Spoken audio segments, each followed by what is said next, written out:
got a dog going. Yeah, nice. What's up, everybody? Welcome to episode number 44 of our Move the Needle podcast. We're live in Gilbert today at the Hair of the Dog. 44. Look at, I can scratch the dog's chin. You see that right behind me? Yep. You noticing? Am I hitting the chin? No, yeah, that's in the chin. You know what else is doing?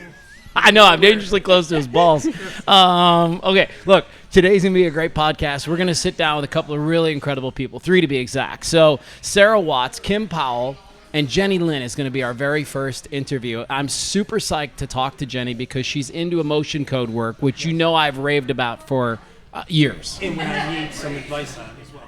Yeah, this is going to be a little Fix Steve sesh. Okay, I like it. I like it. We will say thanks to Bella's Set. We'll say thank you to Brooklyn V's. Have a look at some of their goings on, and then we'll come back and sit down and have a chat. Absolutely. All right, see you in a minute. What makes Bella Set lingerie so unique? For starters, check out the vast selection and size range. Cups from A to K and styles like balcony, plunge, wireless, strapless, and more, including mastectomy and maternity bras.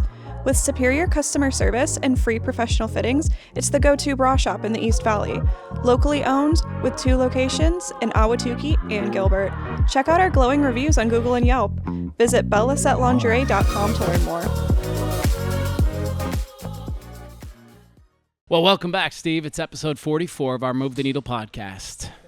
Sometimes I gotta bring Millie. You know, I gotta bring my dog. My brother just got a dog yesterday. I gotta bring the dogs here and have them hang for the next session. Have you been here before, Jenny Lynne? I have not. Okay. I'm excited to be here. This is Jenny Lynne, and she is a life integration guide and certified emotion code practitioner, which I could spend hours and hours and hours raving about the power of emotion code work and just how powerful it is.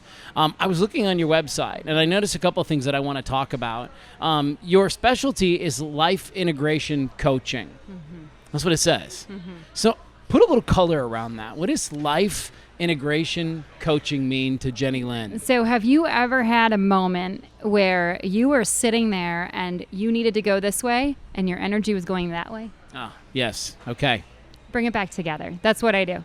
So we leave pieces of ourselves scattered around everywhere. Every time we go through something, every time we experience something, we leave pieces of ourselves scattered. And my goal and my job is to help you bring those pieces of yourself back together.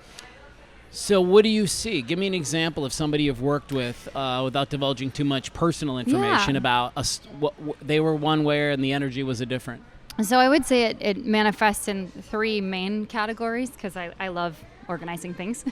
Used to be a spreadsheet person before I did this work. So one of the first ways it shows up is an overdrive. Like I'm anxious, I've got this drive to perform, to deliver, but I don't know where it's coming from. I don't know where I'm going. I can't stop the to-do list in my head. I can't stop over functioning. That's one way that people will come to me. And it's about bringing that functioning down to a level where it's flowing. The second is chronic illness. So people that have had autoimmune diseases and pains and aches and built up over time, and the doctors just do not know what to do. It's that thing, that accident they never recovered from. I had someone who had a shoulder they never recovered from. You love that. People are like, oh, my back hurts. I got into a football injury when I was 17 years old. It's like, I always tell people, because I heard this one time from a practitioner, they were like, the biggest bone in your body, your femur, if you break your femur, it only takes about 8 weeks to repair. Yeah. So I don't want to hear about your injury from 35 years ago. It's healed. Yeah. Okay, it's healed. And you need to let that go. That's not a real thing anymore. I don't know. You give me your take on it, but I've heard that. It's a lot of old stories that we have that our body is storing. It's distortions that it's hanging on to and holding on to that once we're ready to let go of, we can move beyond. And letting go means different things at different times to different people. Yeah. And important to say, letting go doesn't mean stop caring. No. People get tripped up on that a lot, right? Yeah. Making the choice to set something down is the biggest way to show you care, I think, because you're like, you know what? I love myself enough where I'm not hanging on to this anymore. Yep. And that's a beautiful, beautiful thing. What was the third? You mentioned 2 and then you the have 3. a good memory. I like that. So the third is what I would say is it's issues in life, goals, relationships, abundance, money, contracts, things like that people are like, I just don't know why I can't figure out or achieve X. I'm stuck. Why can't I make my relationships work? Why can't I find the right person? Why can't I get the contracts that I need to get? Why is everything suddenly dried up? Interesting. And so it's digging into what within you is going in a different direction, and then subconsciously adjusting your path so you're not then attracting and calling in all of that that's available to you. Okay, so this is a good question to ask for the benefit of the audience. Thousands, millions of people have gotten to this stage before. Yeah. Their life has become too chaotic. Yeah. So they make a bold decision to unplug one big thing. Oh, yeah. And then now that thing's not there, now we got to deal with a couple things. We got to deal with the ego. We got to deal with an identity crisis. We got to deal with, these are real things that people have to sort of cycle through. So the question that I want to ask you, Jenny Lynne, is, all right, I've unplugged. My life is moving in a new, how do I know when it's time to get reactivated again? How do I know when I've settled things down enough where it's time for activation? That's an impossible question, I realize. No, it's a great one. If your energy, so I'm actually going to tell you my story, if that's okay, a little bit to answer this. So when I ended up over the last year and a half, I basically decided it was time for me to step back from a lot of things. I went on a sabbatical, and then I took a 20-hour-a-week fractional chief operating officer gig. That's my old hat. I can do that in my sleep. So I took a fractional gig, and I said, all I'm going to do is focus on finding myself again. And that's all I'm going to do. I played like crazy. I worked with professionals. I learned all kinds of new skills. And as I got more and more in my body, safe in my body, all these pieces coming back together, everything turned on. I knew where I was supposed to be going, what I was supposed to be doing, and my gifts woke up, and here I am, a totally different career field now, doing emotion code, body code. I actually do other intuitive and energy work as well, and I'm an herbalist, so I do custom formulation and help people use plants to move themselves forward, and that all unfolded in, it's not even on your list, because it unfolded in less than 6 months. So it can happen quickly if you're tuned into it and intentional, is what I'm hearing. Yes. Yeah, go out there and play, find yourself, heal yourself. This is the exact advice I got 4 years ago when I went on a major retreat for myself, and the guy who was my mega healer kept saying, go play. Yes. Go play. Yes. Get out of here and start playing. And I thought, I don't know how to do that anymore. I'm an adult with responsibilities and a mortgage and kids and college, and we forget how to do that. We do. Why? Why? Help me understand, Miyagi.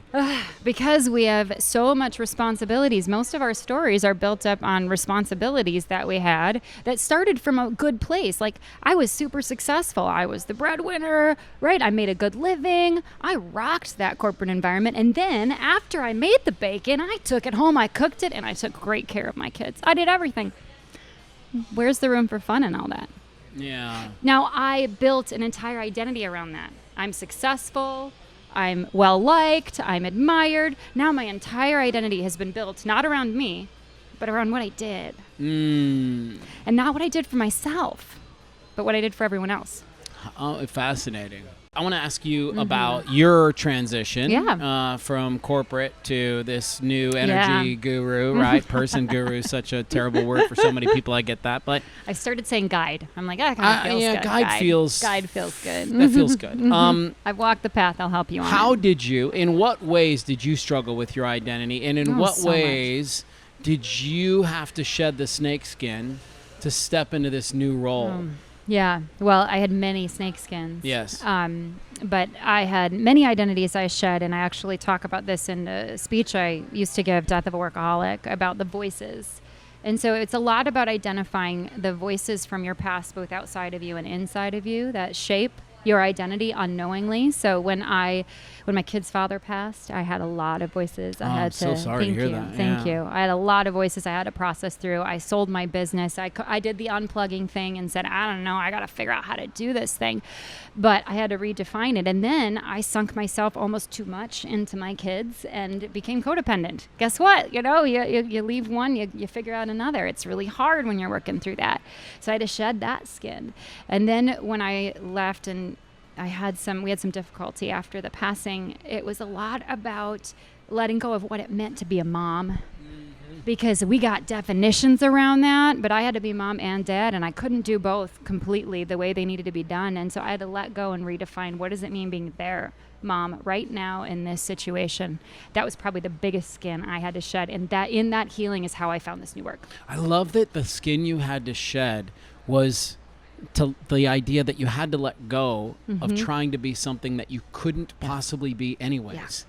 Like, Do you know what I'm Yeah. saying? Like, you couldn't possibly beat their father too. No. That's not your role. Your role is to just be the best mom that Yeah. you can be in that. Yeah. And so many of us, myself included, we want to hang on to this thing. We're like, no, I really want to be that. But the energy, as you started with up front, has us looking over here or has us going in a different direction. It's fascinating to me. And folks come to you because they're struggling with these things, Yeah. and you help them sort this out. I want to ask you, give me an example of somebody you've worked with that's had a really cool transformation, a story that you might share with maybe a potential client to say, here, look, this is why you'd want to work with me because I saw this happen. Oh, I have like a slew of them going And through I know my you do. head. I know you do. What's one that's poking through? Yeah, the one that's poking through right now is someone who essentially went through a lot of, difficult relationships, life, illness. So they had a combination of recovering from mold, toxicity. They had a bunch of autoimmune things that kind of came out of that. And then on top of that all, they had a bunch of relationship history and abuse that then kind of led them into some hormonal issues and imbalances as well that ultimately meant they were really struggling to have a healthy relationship with their cycle, their reproductivity, and yet all they wanted in the world was a kid. So going through and helping them find the rebalancing. Obviously, we had a team as well. They have their doctors, they have their people. I'm not that. But working side by side along with them to help them release and shed the old hooks from their past, the old relationships, the old anger, the old frustration, so that they could move forward and start to love their body again. Because they just didn't love it anymore. Their body, they thought had let them down. And so somewhere along the way, they started getting angry at their hormones and at all of the things that they actually needed to work and function properly in order to be able to move into that cycle. And so it's been amazing to watch that transformation. I love that. I have a very similar story with my emotion coding because I had back pain for a long time and I started to get really pissed at my body for letting me down and hurting all the time. And then I went in, I released, I did 3 emotion code sessions. I probably released 20 trapped emotions, and all of a sudden I felt freer in my movement, and I was able to, what it did for me was it gave me the space to like, hey, you're not such a bad body. You were just beat up there for a couple of moments. And that's a really important thing that you just mentioned, Jenny Lynne, which is that idea of like holding on to the thing so tightly, that story. Yep. It's crazy. How do you people take their grip off of it? If they're not using emotion code, body code, or any of those, there's other ways they can do it too. So one of the Alcohol? ways I teach people is Heroin. No, those are not the vices I would recommend. It's not those things. Got it. Of course not. Although I have used ketamine therapy in my journey, and my I brother- do highly recommend, and I'm not against my certain brother things. just got so done with it, and it's changed his life. it completely changed my relationship to my nervous system. So, Yeah. And so one of the things that I recommend people do is just take a moment to drop into wherever makes you feel happy, whether it's a field, whether it's a beach, I don't care, but drop in your head, visualize yourself there, and then visualize where is it that you really want to go? Like what's drawing you in? Put an object, a shape, a color to it, something. And then slow down and say, okay, where is the resistance? Where is it? Where is it in my body? Where is it in my life? What does it feel like? Where do you feel it in your And chest? then as soon as you find the direction, imagine there's a string connected to it. Turn around and look at what's on the other side. And then decide if you want to unplug it. This is great. If you want to learn more about it, if you want to explore it. And when you're ready, you let it go. At Brooklyn V's, we bring the taste of Brooklyn right here to Arizona. Our family's been serving up real Italian food for generations, and every dish is made with love, just like Nonna used to make. From classic spaghetti and meatballs to layers of cheesy lasagna, stuffed shells, and the best New York-style pizza in town, every bite is pure Italian comfort. And if you haven't tried our world-famous cheesecake, well, you're missing out. It's been rated one of the best in the area, and once you taste it, you'll know why. So come hungry, leave happy, and enjoy a little slice of Brooklyn right here in Arizona. All right, welcome back. It's segment number 2 of our Move the Needle podcast, episode 44 from the Hair of the Dog. Speaking of dogs, you just got a text message from your daughter about dogs. It's constant, and I'm just not ready. I love dogs, and when I'm ready, I'm going to go for it. You sure? Yes, I just have to. There's some things I want in my life in order before I make that commitment. Okay. And you have to be ready for it. It's especially That is true. Yeah, it's and especially in the beginning, there's a lot of time and commitment, and I just have to be ready to get it. So, Okay. But love it. So let's segue right into it from the dogs to Okay. Kim. To Kim. Yes. Let's talk about Kim. Yes. Kim Powell is here. She's a spokesperson for the Maricopa County Animal Care and Control. She is an Emmy award-winning news reporter. We actually have history together. We both kind of did some time at the same news station. But before that, we both actually spent a little bit of time in the armpit of America, Midland, Odessa, Texas. Wow. The people that live there probably don't call it that. Yeah, I was going to say no one. Actually, the people that live there probably do call it that. I think they do, if I remember correctly. Yeah. It was the first time I'd ever experienced a rodeo. Was in Midland, Odessa, Texas. What did you find your experience to be like in Midland? Oh my gosh. I got called a hippie a lot, Really? And it was just because I was from California, like originally from California, and when you're on the news, you're exposed to all sorts of commenters, and I remember getting that a lot, but I will say I've never seen so many pump jacks in my life because it's an oil boom. Yes. There's so many of them. Yeah. Yeah, okay. Yeah, For our audience, what are you talking about? I don't know. A what pump you're jack? Yes. Yeah. So Explain that's that thing that That's goes in and out of the Okay. of the ground and it pumps out oil. I've seen them, but just not on my vernacular, just right at the top of my head. Didn't know Right. what it was. I So think thank you for sharing that. Before I lived in West Texas, I called them the dodo bird thing. Yeah, I'm like, which what? is not the proper phrase to say Yeah. in West Texas. Yes, I got you. So now we got the proper name So of what good, they yeah. do.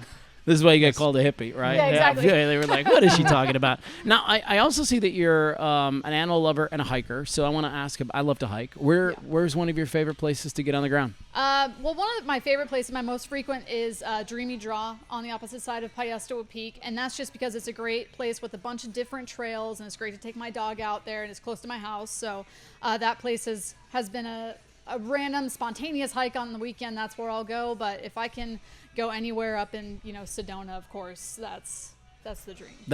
Those are my favorite hikes up there too. Do you have a favorite hike, Steve? I'm a local guy. I do Telegraph Pass, right? It's one of my faves. Oh, love it. 800-foot elevation. Yeah, great. Gets the heart rate views. up. You can see, so it's more of a convenient. But Camelback, the traditional ones. The superstitions too. Superstitions. I should not forget to mention the superstitions. Yeah. That's out where my parents live actually, so I can find always a good excuse to go out there and go for a hike. The Wave Cave is great, of course, and I think it's called the Hieroglyphic Trail. Yeah. as well. Yeah. Okay, all right. So we've covered the hiking. Now we Yes. should talk about the animals. Yes. You wanna get into the dogs? From journalism Steve's to dogs? looking for a dog. I don't know if you heard. Yeah.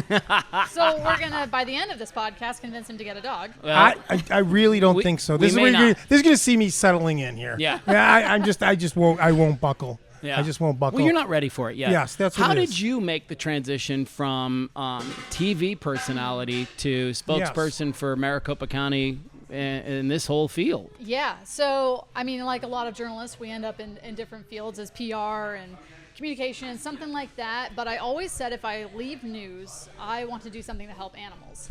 And at the time that popped in my head, I was living in Fort Myers, Florida. So I was like sea turtles and fun birds and things like that. And then I ended up in Arizona. And I mean, every time you're working in a newsroom, there's always, Arizona Humane Society or Animal Care and Control. They're bringing in dogs. And I used to always think, man, that's the best job ever. They bring dogs into the newsroom and they just talk about dogs. But who's going to give up that job, right? So I just, I never thought it would actually happen. And then when it was coming to a time where it was, I was debating on getting out of news, someone reached out to me and said, hey, this position's opened up and I think you'd really love it. And I was like, yeah. It was the first job outside of news that really excited me. Well, and to your point, I think, journalists are incredible at roles like this because you're good at sharing a story. Mm-hmm. And your experience helps you get in front of a camera or a microphone and kind of know how the game works. Yeah, I know how to yap. Right. But you know how to yap succinctly. Yes. You know how to yap without using too many words. Mm-hmm. You know how to engage in interviews and conversations. Like your preparation made you ready for this. Yeah, and there was, that moment of panic getting out of news where I'm like, I don't know anything other than news. Like, Right. well, how am I going to do this? And I think everyone who gets out of news feels that, and they don't think that they're ready. They don't think that they're prepared. And as soon as I got into this role, I'm like, oh, I know how to do that. Yeah. And I can figure this out. And I do know what's going to be newsworthy, what won't be newsworthy for, what we're talking about, like in the shelter, or like when we have a fun event coming up, how can I get a news reporter to do that? So a lot of those skills transferred over. Beautiful. Hey, I've got a question Yeah, along those lines. What's harder to report on? A tragic story from the past, or what's going on a daily basis in these animal shelters? They both have their challenges for sure. It depends on, we had an incident last summer where it was chaos in the moment, and my brain went back into this is breaking news, and I was able to kind of adjust as we go. Okay. And I think that might be where, for me, I'm used to just going on the fly and just figuring it out as I go. Whereas if there's like a buildup of something, then I still want things to just go, and kind of fine tuning things and getting the press release ready and getting stuff like that. It's Yeah. Okay. There's challenges for both. Yes, for That sure. makes sense. What would people be shocked to learn about animals here in Maricopa County? What's something that you learned in the first few years that you were in this role? You were like, wow, that surprises me. And I'm sure there's several things. Yeah, definitely several things. A lot just popped into my head. But, one of the things that blew my mind coming into the shelter was how much logistics go into it every single day in the shelter. Because we are the only open intake facility in Maricopa County. So that means we take in all stray dogs. So we see about 45 to 50 stray dogs come in every day. Every day? Every day. And that also surprised me coming into this. You would That's have a lot. no idea. And then you have, hopefully more adoptions going out every single day, but not always. And then you have all the other moving pieces. You have spay-neuter surgeries happening every single day. We have about 40 to 60 spay-neuter surgeries every single day among 4 different vets. We have, of course, our bite quarantine, our investigations when it comes to that. We're getting calls to go out to That dog heard you investigate say spay and neuter. He sure did. He was like, No. out. That one may or may not have nipped at my ankle when I walked in, which I thought was ironic. Yeah, I saw that. I noticed that when you walked in. Okay, what else? What else surprises me? Yeah. Honestly, I knew going into it that this was going to be an emotionally difficult position, especially because I love dogs and I love all animals. The reality is that, people do bring in their pets. They feel that owner surrender is the only option. And seeing those come in, that will definitely weigh heavily on you. But I think seeing how many come in each day and how many people feel like this is the only option, that was another thing that just kind of caught me by surprise. What leads people to that surrender point? Is it usually financial situation? Is it a move? Is it health? Is it all those things? All those things have definitely popped up. We actually looked into this in the last year or so, and the most common reason is financial stability. And, the economy with being how it is, people are finding themselves in a financial predicament, and they feel like that's the only option. But we do have shelter diversion navigators, which is a fairly new position, started out in 2022. And essentially these positions will talk to the people who are needing to surrender their pet and say, hey, if you want to keep your pet, would you? And can we offer you these resources? And so there are a lot that are just amazed that, oh wow, there is something out there that more that we can do, so I don't have to give up my pet. Because it's emotional for them too. They're coming in with tears in their eyes, and they feel helpless and they're heartbroken. And when we can give them that little bit of resource, and they still can keep their pet, it's the best feeling. Yeah, that is. So what kind of assistance do you provide if somebody's in that spot? Because it's almost like being evicted from your house. It's like, hold on a second. Before you give this back, like, what if we helped you stay there? So what can you, like food assistance, vet assistance? What are you talking about? All of the above. Okay. So we, on our website, we have resources for low-cost vet assistance. We also have some partner agencies for low-cost behavior training if there's something behaviorally that you just can't figure out. Sometimes it's just they can't figure out potty training and they're frustrated, and then it's, okay, how's some training tips here, and then we can help with that too. And then, of course, we also have, there's food pantries that people can go to if they need assistance with food.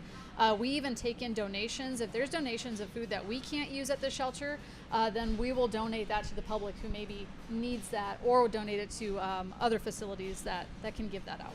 All right, Steve, hit her with the hard questions. Okay. The hard questions. That's what we got. We got a real tough one here. Okay. If you had a 60-second live news spot today to say anything to the public out there and our followers about the shelter crisis, no filters, no scripts, what would you say? right in that camera right there, Kim. Go Just for like it. your old hat. All right. Well, no filters, I wouldn't be wearing this shirt, of course. Okay. Let's see. All right. Pet homelessness is a community issue that requires collaborative community support. We can't adopt our way out of this crisis when so many different dogs are coming in every single day, and we have amazing, adorable, adoptable dogs, hundreds of them right now waiting for their forever homes. But ultimately, we need people to be responsible pet owners. We need people to spay and neuter their pets, make sure that they're wearing a collar and an ID tag on, make sure that they have a microchip. All of those things will help reduce the shelter capacity crisis and get us in a more appropriate position. Because you haven't met a dog yet. Perfect. I know, she's good, right? Great. This is why she won the Emmy. Yeah. But yeah, Awesome. you're right. That it takes this huge. It's not any one thing that's to blame. It's all the things added up together. Yeah, and that kind of goes back into, there's so much that goes into animal welfare that Right. surprised me, that it really is. I mean, we need everyone's participation in this. You know, if it's just someone doesn't want to spay neuter their dog, then suddenly we have more puppies. Or if they don't see the importance of a microchip, or they just never thought about getting one, and then their dog gets loose, they show up to the shelter and we have no way of getting hold of the owner. Of course. I got to follow up to that. Dogs Maybe, can't talk possibly, yet. maybe a tearjerker. Who knows? Is there one dog that you still think about that reminds you why you're in this and you keep fighting? Oh gosh. One dog. Think of Good question. Think of his or Other her than face. my own, of Yes. course. Okay. Let's see. There's a few that just popped into my head. Okay. You know, there was one that came in it was maybe right when I first started, but he was blind and deaf, Okay. and shows up at the shelters, no collar, no microchip, nothing. And This poor dog. and, you know, the average adopter probably doesn't want a dog like that, even though he was sweet as can be, but that's a lot. That's a lot to take on. And we were able to do a social media video to feature this dog and kind of show who the dog really is. And like, yes, he has challenges, but he's still a good boy. And showing that video got him to the appropriate rescue, and I believe into a forever home after that, with the unicorn adopter is what I like to call them. So you got That his is face. so Like that's cool. you still remember Yeah. him. Yeah. Oh yeah. Who's Yes, at the yes. shelter right now that you're kind of fascinated by? Ooh, that's a tricky one too. I know. Because there's so many good ones. Of course, the dog that I was going to take to a media thing tomorrow got adopted, so I can't say that one anymore. Okay. All right. Fair enough. But that's a good one. Let's see. There's a dog named Pierogi who has been in foster for a while, morbidly obese, about 106 pounds, 13 years old. Wow. Again, needs that unicorn adopter, and that dog is now in foster and kind of, you know, going on the weight loss journey, getting eye surgery. Taking a that GLP-1. Yes. Yeah, right. Dogs You on know, Ozempic. There's so many dogs. I mean, we have almost 700 dogs right now. So you say name one dog, I'm about to name impossible. 5 at least. Right. Well, good. What's the easiest and best way for people to like see what's available, and then walk us through the experience of adoption through your center? Yeah. So you can visit our website, maricopa.gov/pets. Click on the little button that says adoptable dogs, and you can scroll through all of them right there. But yeah, when you walk into either of our shelter locations, you can walk in and just go browse. You don't have to stop at the front desk or anything unless you know exactly who you want to meet. But walk in, maybe get that connection. I know a lot of people are looking for that instant spark, which also is a little difficult if a dog is barrier reactive in their kennel. If they're barking a lot, don't take that personally. It's just they don't want to be in the kennel. They want to be outside with you.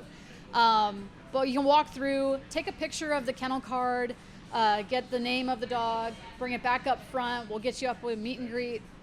If it's the one, you can sign up right there, sign all the paperwork. And then if they're already altered, that means they can go home that day. So be prepared. Because I will say, I just adopted my second puppy about a month ago now. And this was a dog that was already spayed. So that means, okay, Kim, take it home. And I'm like, I still got to work. And I still, like, you know, I did it on the clock. oops. Yeah. And then I had to go buy the crate and all that. So be prepared too. Like you said, you got to be ready for it. You got to be ready. You do. It's a lifelong commitment. If that's the way I look at it. Yeah. So. Would you want a puppy, Steve, or would you want a senior dog? That's how I know I'm not prepared. I can't even answer that. Yeah, okay. I love them all. Yeah. I couldn't be a foster because I'd be an adopter. That it's already You'd be that guy with like 12 dogs. We've tried that. We've tried it before. I'm the adopter. So. Anyways, but I love dogs, and I encourage everybody to take a look. Those 3 dogs that my daughter. Of course, it's tugging at my heart. I want to go pick them up right now.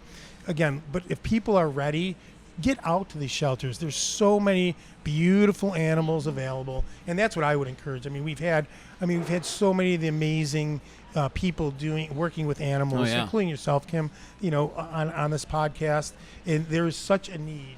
Big time. And whether it's for a friend, you brought up an example today. Somebody that's close to your family that adopted a dog. That could be that companion, somebody needs to get them over something. Too. Yeah, for sure. Anything left? I have one more question I want to ask her. Final question is: we're headed into the summer, and here in Arizona, this is a dangerous time for pets. You guys have some best practices you can share with us that maybe most people aren't thinking about? Are we talking heat safety or lost pet We safety? are talking heat safety. Okay, because there's both. Yeah, right. Heat safety, of course. I'd say above 90 degrees, definitely proceed with caution with any walks. If you're not sure of how hot the ground is, usually at 90 degrees it starts to get pretty warm, but make sure you can test the asphalt with your hand, and if it's too hot for you, it's too hot for your dog's paws. Good tip. Good tip. That's a great tip, actually. Okay. If it's too hot for your hand, it's too hot for their paws. Yeah. They can only Also, wear boots, of course. Not leaving them outside. That's a critical one in the sun. I didn't know that dogs could get sunburned. Oh, gosh.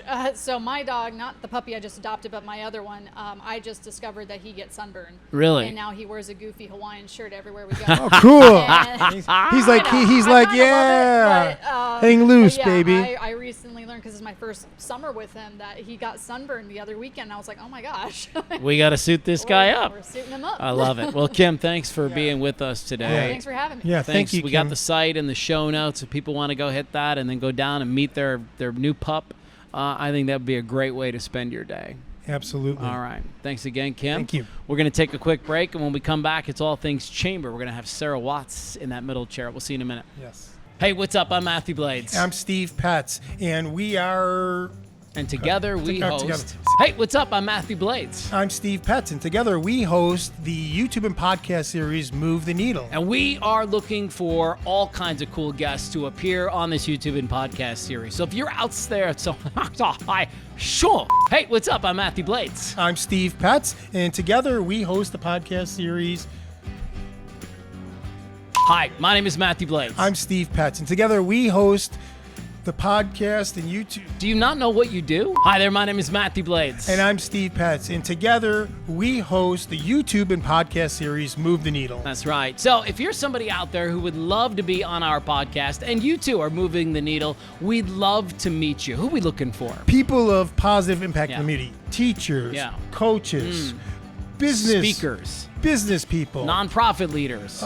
Professional athletes. Anything and everything. If it speaks to you and you'd love to be a guest on this YouTube and podcast series, hit that link below and we'd love to How meet about you. executive directors at charities? Okay, let's go. Those two?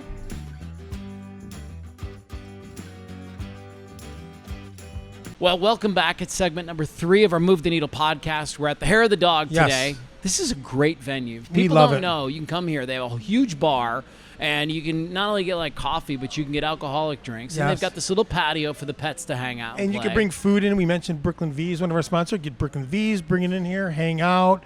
And Randy's an amazing host for us. Yeah. He's been great to the podcast. So Sarah Watts thank you. is the lady of the hour now, though, huh? I don't know. I met Sasha, the dog. She's Oh, a terrier who has a different cut and super cute. So I don't know. Sasha might be. Is that who was, is that who Might was be. talking before? Yeah, We're on? that Is was the dog That was that was Sasha. yipping. Okay. So Sasha's on the podcast. Yeah, that's Sasha right. is on the podcast, yeah.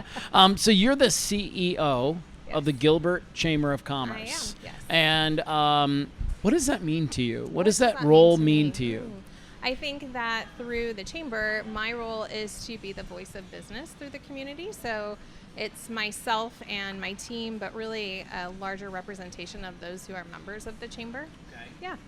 So what do you do day in and day out? A lot of people, I think they hear about the chamber, and Oh, like well, I'm one of these dudes who had no idea. Let what a chamber me of commerce guess. was. A lot. A lot, for sure. It would be a lot. Every day's different. So I've been at the chamber for 17 and a half years. There's not a year that's been the same. There's not a day that's the same. I think a common misconception is that a chamber is part of government or for-profit. A chamber of commerce is a private nonprofit organization. So we are entirely funded by businesses in our community who believe in what we're doing and working on their behalf. So every day is a little different. We have a ton of programming for businesses who are just starting up, all the way through major employers, just working with them. So like, what did you do today? What did I do today? I worked on launching our new fiscal year sponsorship packet. Super exciting. Yes, super exciting. Then she went to the beach for lunch. Yeah, right. I wish. I don't even know if I had lunch. I'm trying to. Oh, I did. I had a lunch meeting. Yes. So yes. Okay. Yeah, every day's different. We had a ribbon cutting today. Tomorrow we have a women empowered social. We do a lot of niche programming. So women's programming, veterans programming, young professionals programming, C-suite programming, major employer tables, all over the board. I love it. Yeah. Yeah. I know, obviously, working with a lot of small businesses, that's what Chamber specializes in. In Gilbert, if you could wave a magic wand for the Gilbert businesses to solve the challenge, some of the major challenges, what would it be? I think it's the same thing that you're probably already guessing. So there's a challenge in workforce issues, Okay. attainable housing, cost of goods. Okay. I don't think it's a small business problem. I think it's just a general economic challenge that we're facing. Okay. Yeah. But comes down to Main Street, though. It does. Well, I think everything comes down to Main Street. I mean, small businesses exist in large part to support those major employers as well. You have to have both to have a really strong economic climate. Yeah. And speaking of Main Street, that's one of the more exciting developments that have gone on in Arizona. Gilbert, what do you guys call Our it? Downtown? Heritage District. Heritage District. Yeah, Talk a little bit absolutely. about that. And So, that's a lot of work through our town's economic development department and really good planning. So we call it the 30-year overnight success because I think people think that the Heritage District just popped up and was successful overnight, and it just couldn't be further from the truth. There are many elected officials and leaders within the town who spent years and years planning and developing and forecasting and painting a picture of what they want it to be. And now it's easier to attract business, but there was a time when I'm very fortunate in that my family has been in this space. So my father-in-law now used to be the economic development director for Gilbert when he went out and attracted Oregano's and he attracted Hale Theater to come and make those investments.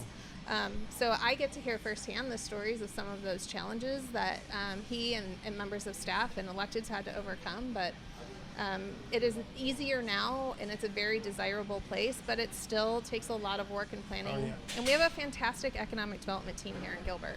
You guys are, even though you're off and running, what can you tell us a little bit about the future? Anything coming up? Some new development coming in? Well, I think the things I could share would be, I know that they're looking at additional parking opportunities. Okay. Looking at attracting a little bit more mixed-use space. Obviously, we have a Heritage North project coming up that will have office space as well as retail and hotel. Okay. So that'll be an awesome You addition. got a lot of stuff going on. Yeah, there's a lot of stuff. And I am not the expert. Economic development is the expert in that area. Yeah. Gotcha. Yeah. Well, you're all part of it, though, right? I am a champion of theirs, and Right. we communicate a lot. There Yeah, you economic go. development and a chamber of commerce, you work hand in hand to support business. Yeah, speaking of that, we just had Joe from Agritopia Yeah. on the Yes. podcast a couple of weeks ago, and then the Spinatos family. They and that whole.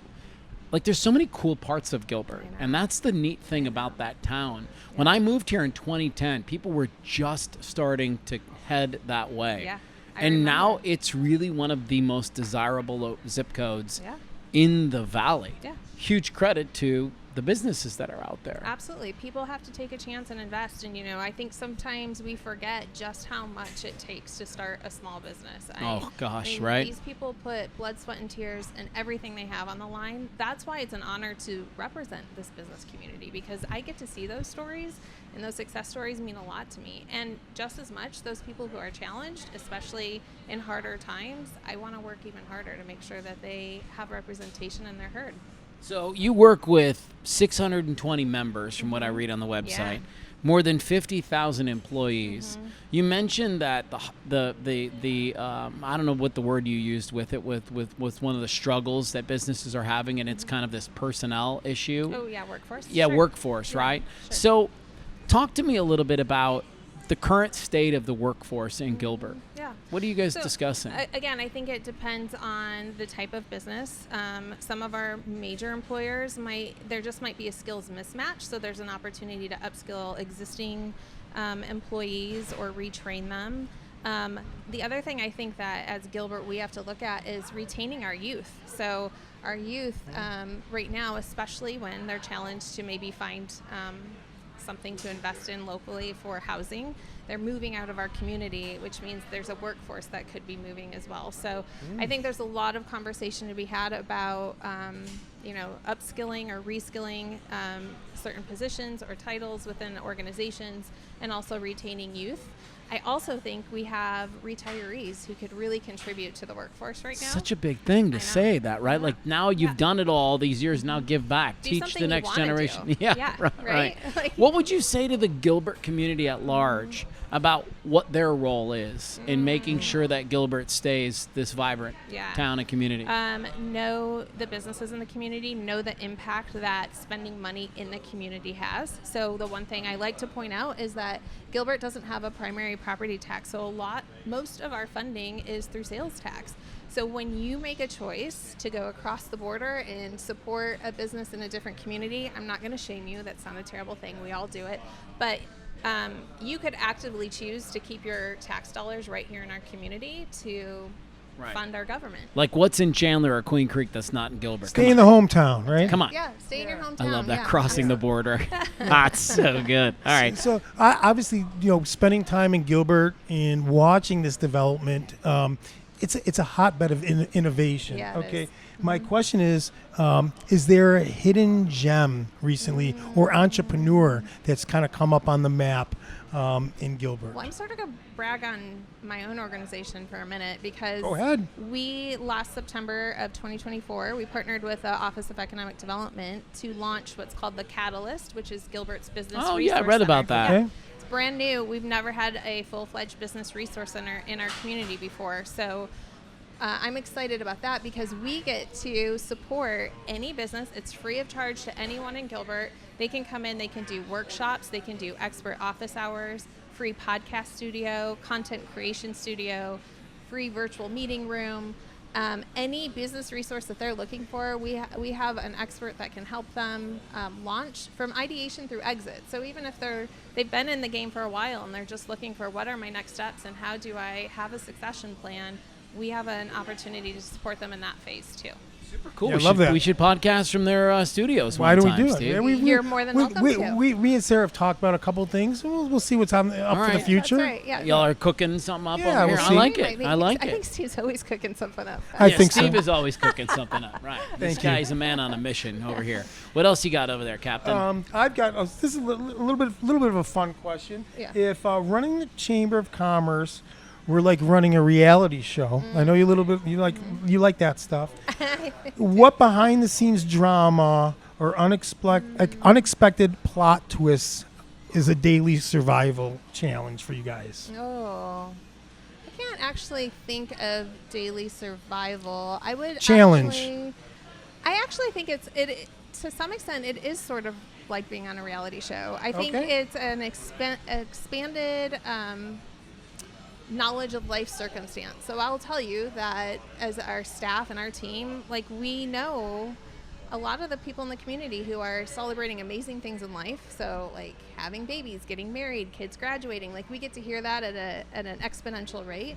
We also know their struggles, right? We also know if they're having business struggles, if, sometimes we are personal counselors to some of our investors. Sometimes they're fighting health challenges, and so we carry that too.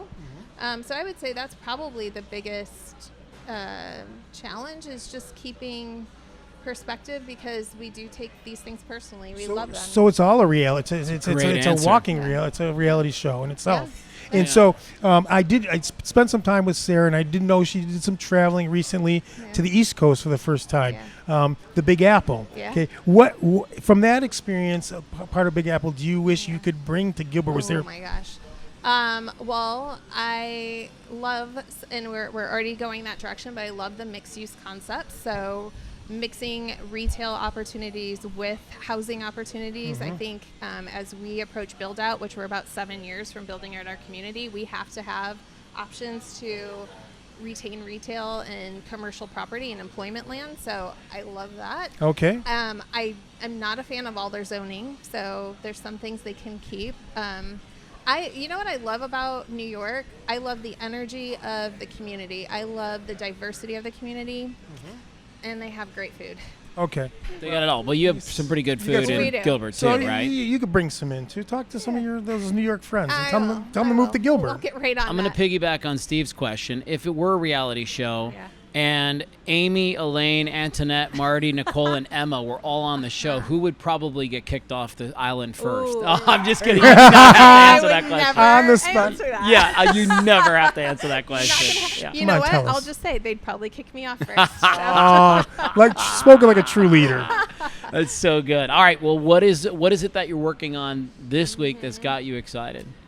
We are launching a few new initiatives with our new fiscal year. So we Okay. have a Young Entrepreneurs initiative that's coming up. We have Love it. strong business entrepreneurs in our community who are of a different mindset and demographic, and we're excited to support them and what they're trying to achieve. Yes. So I'm excited for that. I mentioned the C-suite component as well. Again, we have those businesses who, when you're operating in a C-suite level, your challenges are sometimes a little different, and it feels really lonely. So giving them a place to belong in our community, Beautiful. And supporting each other. Those are two things I'm really excited about. Love it. Love it. Well, it's great. We gotta wrap this up because she's got an important event tonight. You got one She more does. Okay, question? before you go, I'm not gonna let you go without one Okay. super fun. What do you one. got? What do we have? If the Chamber of Commerce were Gilbert Chamber of Commerce were a playlist, what 3 songs would be on it? 3 songs. Lord have mercy. I don't know. Okay, let's start with one. What's the theme song? Well, I'm going to say the song that I listen to a lot to get myself energized is Pink, All I Know So Far. Okay. Okay. Yep. So that's one. Yeah, that would be one. What about you? What do you think of your crew there? What do they listen to? You got to think of the What crew. do They're probably they big country listen to? people. So I'm going to tell you, I have a diverse workforce myself. So I Okay. have a staff member who just went to a Tom Jones concert. Okay. So whoa, little Tom just wow, that's and a I have blast. a staff member who needed a video to understand who Tom Jones was. There it So- is. Yes. There it is. Yeah. So we got a couple there, and anyone else? Any other? What about the young ones? I think What are they? What are they? I think they're all over the board. I would say that it's a pretty eclectic group. Okay. So Which yeah. is good. And This that is the power that was pretty of diversity. diversity of that music. That's for Yeah. sure. Love it. All right, Sarah. Well, listen.